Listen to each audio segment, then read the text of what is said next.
Salut à tous. Bon, il y a un petit peu de vent. J'espère que ça va le faire au niveau du son. Si ça le fait pas, c'est pas grave, j'en referai. Mais j'aurais bien que ça le fasse parce que moi j'aime bien cet endroit là.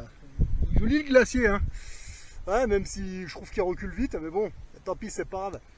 Ouais, là, c'était pour vous faire une vidéo là. C'est au niveau des parts d'entreprise. Alors, bon, moi je me suis lancé avec Total Energy, ouais. Alors, je vois à peu près le principe. Alors, évidemment, j'ai lu un bouquin de Warren Buffett, d'accord. J'ai appliqué sa technique, ça fonctionne, d'accord. C'est plutôt positif. Mais moi, il y a un truc que je comprends pas. Il y a plein de gens depuis quelques années là. Ouais, acheter des bitcoins, des machins. Vous savez, les conneries numériques comme ça, des monnaies qui n'existent pas finalement. Alors, ils sont tous partis là-dedans, ils sont jetés là-dedans sans aucun problème, sans se poser de questions. Par contre, quand on parle de part d'entreprise, ah ouais, mais là, alors ils vous parlent de la bourse, de machin. C'est assez étrange. Vous savez que peut-être pas forcément nos arrière-grands-parents, mais nos arrière-arrière-grands-parents, ils le faisaient. Hein. Voilà. Ils étaient tous actionnaires de leur entreprise.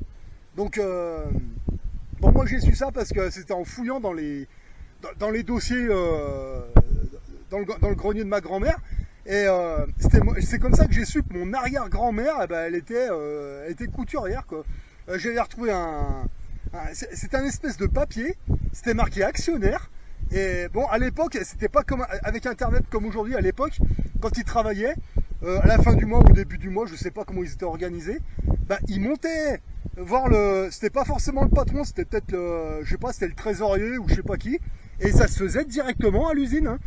Ils montaient dans les bureaux, les mecs, tiens, je voudrais acheter tant de parts, et ok.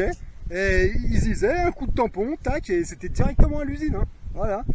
Mais ça, c'était dans des années 1900 à 1970, 80, 85 max. Voilà.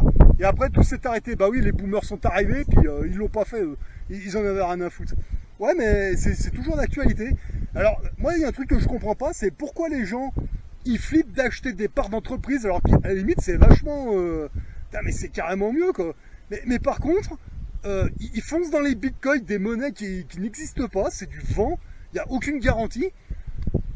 Pourquoi? Et c'est là que je me dis, mais les Français, c'est des putains de losers, finalement.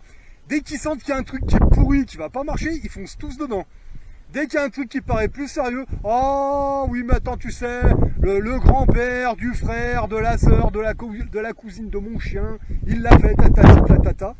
Ouais, par contre, il y a des connards qui viennent vous dire, ouais, je vous vends des bitcoins, putain, ils tombent tous en vidéo. Enfin bon, bref, c'est assez étrange. Donc moi, je me suis lancé dans les parts d'entreprise, dans les actions, ça fonctionne. On le fait correctement, ça fonctionne. Voilà, donc là, cette année, ça va être ça. Voilà. Je vais pas vous dire acheter ci, acheter ça. Moi, je vous dis ce que je fais et les résultats. Et après, c'est vraiment à vous de faire le bilan. Voilà. Bon, après, qu'est-ce que vous voulez que je vous dise de plus, hein? Les bitcoins, c'est des monnaies qui n'existent pas. C'est des pyramides de Ponzi. Il n'y a rien de certain. Alors que les parts d'entreprise, bon, évidemment, le risque zéro, ça n'existe pas. On est bien d'accord. Il y a toujours un risque. Mais...